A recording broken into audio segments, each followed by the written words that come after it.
There is one miracle in the Bible that is not so talked about. What would you do when an item you borrowed for use from a neighbor gets missing? Would you cry, pray, or get a new one? This is a story of a miracle by the prophet Elisha in 2 Kings 6, verses 1 to 7. The company of prophets came to Elisha with a problem. They said, "Look, the place where we meet with you is too small for us. Let us go to the Jordan, where each of us can get a pole, and let us build a place there for us to live."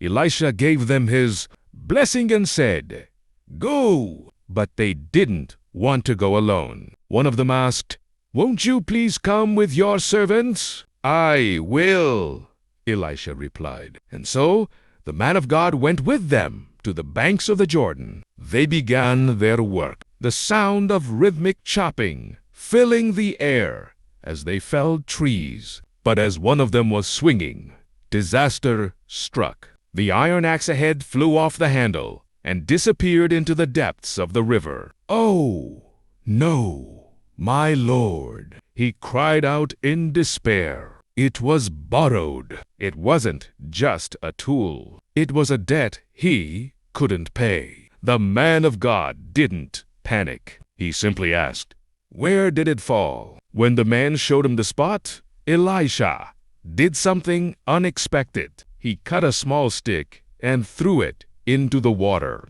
Then the impossible happened. The laws of nature gave way to the power of God. That heavy iron axe, it began to rise. It broke the surface and stayed there, floating like a leaf on the current. "Lift it out," Elisha told him. There was no fanfare, just a simple command. The man reached out his hand, grasped the iron, and took it back. What was lost had been restored. If God cares enough to make iron float for a worried worker, imagine how much He cares for the heavy burdens in your life today. Trust the God of the small miracles.